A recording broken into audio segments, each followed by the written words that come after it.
I have a confession to make. This card is not rightfully mine.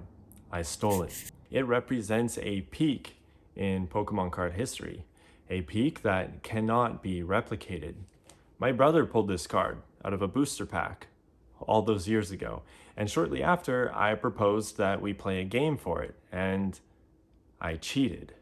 Now, it was just childish antics back then. Neither of us knew that Gold Stars would go on to be some of the most coveted and expensive cards in the Pokemon world. Mudkip, Torchic, and Trico were the first Gold Star cards to be released in the EX Team Rocket Returns expansion back in 2004. The international rights to the Pokemon TCG changed hands from Wizards to the Pokemon Company just a year prior, so a lot of changes were being made, but the Gold Star cards aren't an original idea. The Neo series introduced Shining Pokemon. These are exceedingly rare cards that gave us a new spin on the foil presentation of the featured Pokemon. Before Shining cards, the holo pattern would shine behind the Pokemon, but Shining cards didn't follow this rule. The foil pattern was now on the Pokemon. This created a sort of false silhouette style of illustration where the Pokemon would look dark at some angles but quite literally shine when the lighting lined up. Now, in the world of Pokemon, there's something called a shiny Pokemon. It's a regular Pokemon, but its color palette is swapped. For example, Gyarados is red and Charizard is black. But some can be more subtle, like Umbreon's yellow accents changing to blue. So we can consider Gold Stars to be the second generation of shiny Pokemon cards. Today, some of the magic has been lost since shiny Pokemon are no longer rare, but back then, pulling one of these cards was extraordinary. So to see them return after a hiatus was very exciting. Gold Stars have the card design of the EX Ruby and Sapphire era, and they have a foil Gold Star after the name. The rarity is a foil star, and the holo pattern is in the background of the illustration again, so they didn't do what the Shining Pokemon did, but they did do something unique. The holo pattern now shines through the shadow that is applied to the different elements of the card. You can see it here around the edges of the illustration window and underneath the special rule box. This is perfect in my opinion. It's subtle, but it does a really good job at making the card feel very special. It has a similar look and feel to Holo Bleed, which is of course not an intentional feature, but is loved by many.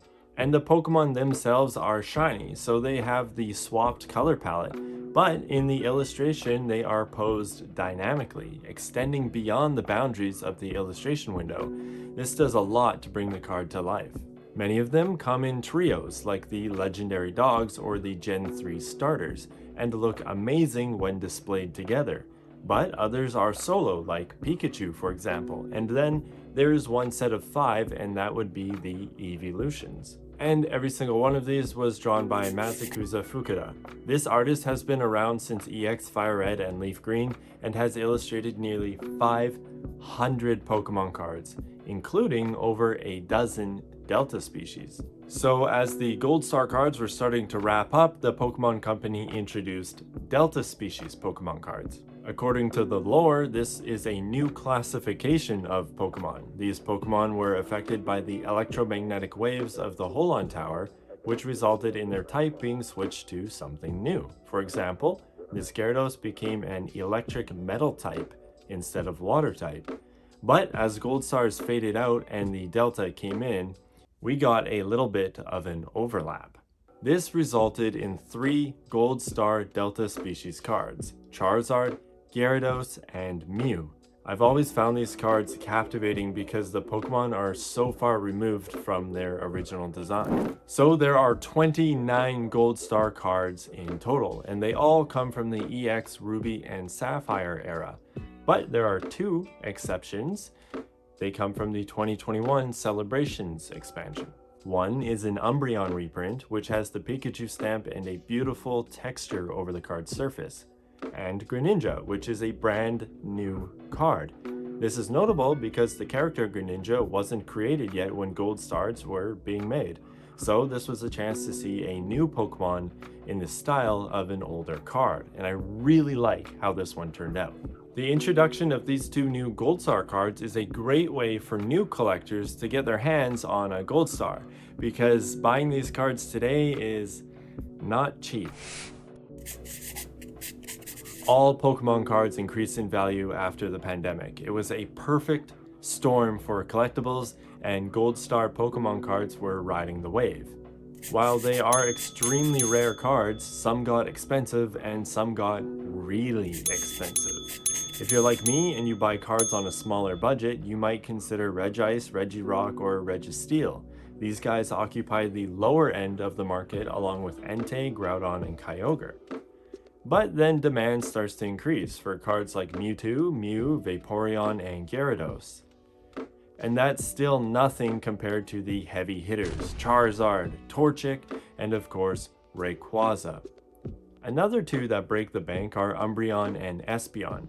Now these two bad boys didn't come in a regular off-the-shelf expansion. These are part of the POP Series 5. POP stands for Pokemon Organized Play. In other words, you had to attend a league event to get one of these booster packs, and then you would have to, of course, be lucky enough to pull one of the two Gold Star cards. So here is our S tier team according to market value. And if you consider these in a PSA 10, then prices explode. It's fair to say that only the world's top collectors are buying these right now. But there is good news. The Japanese version of these cards are often more affordable. Now, there are a few exceptions, but generally you can expect a sizable discount. But I'm not an expert when it comes to investing in the market, so I asked my friend Gray from TCG Buyers Club to comment on the Gold Star cards. On June 16, 2024, a copy of the Torchic Gold Star sold at auction for $38,400. And yet, back in 2017, when Primetime Pokemon published his Pokemon Cards book, he reported this card was worth only $120. How does one card earn a 32,000% return in less than 7 years? Well, it's because Gold Star cards have become one of the premier high-end collectibles in the Pokemon world. But clearly, it wasn't always that way. To understand this change, we need to understand the supply and demand dynamics of this card. And it all starts with demand. As Oliver has covered, Gold Star cards have some exceptional qualities.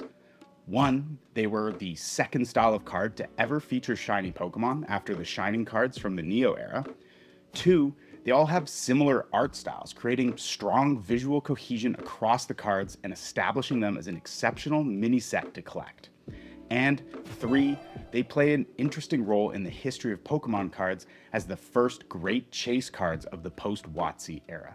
And despite these qualities, they flew under the radar for a long time, which is why 13 years after their initial release, the price was still only $120. But since then, educational channels like this one have made more and more collectors aware of these amazing cards. So, as Pokemon card popularity has exploded, the demand for Gold Star cards in particular has seen an even larger boom in popularity. But the massive $38,400 price can't be explained by this shift in demand alone. We also need to understand supply. It starts with the low pull rates of Gold Star cards, but there's more to it than that. With the low popularity of Pokemon cards back in 2004, they simply didn't print nearly as many cards as they do today. And it's been nearly 20 years since the original release of these cards, literally decades during which copies of these cards were easily damaged or lost. As a result, that Torchic Gold Star card has a PSA 10 population of only 18 out of 748 graded examples. This combination of extremely desirable card qualities with low supply creates true top-tier collectability, and today's prices reflect it. My name's Gray from TCG Buyers Club. I buy cardboard, and I make collecting and investing in Pokemon cards simple. Back to you, Ollie. When these cards were first revealed, we saw a lot of things for the very first time. The Gold Star, shiny Pokemon, Delta species Pokemon, artwork extending outside of the illustration window, and a new rarity. I attended a very small elementary middle school, which means cards like these were often one of a kind. I took this Latios to school, and a lot of other kids posited that it was likely a fake card because it didn't look like other Pokemon cards. A small sample size, yes, but this helps to illustrate just how rare these cards are. But the timing really played into the long-term favor of these cards as well. Pokemon was tapering off after its huge 1999 debut. It was now 2004, and a huge portion of Pokemon's original audience was outgrowing it. For many, these were the last big chase cards they would see until returning to the hobby as an adult all these years later. The Pokemon Company would love to cash in on this success again.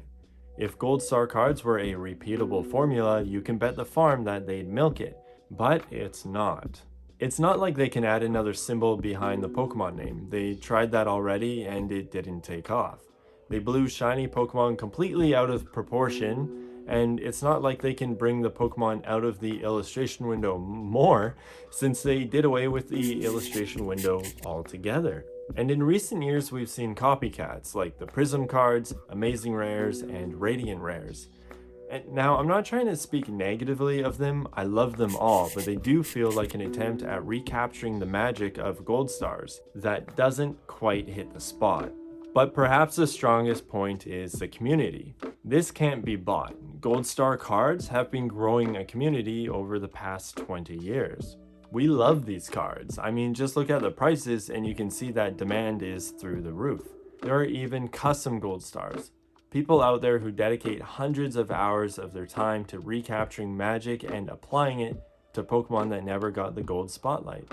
These ones you're looking at right now are from the Instagram of Sinista, who has for sure earned a spot amongst the stars.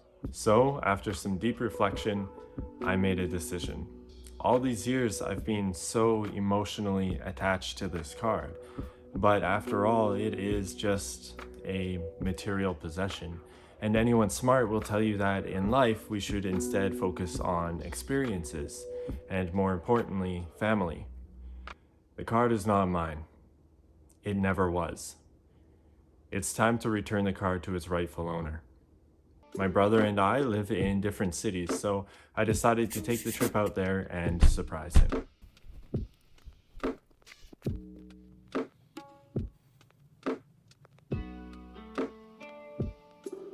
Pokemon cards are for kids. I don't want that.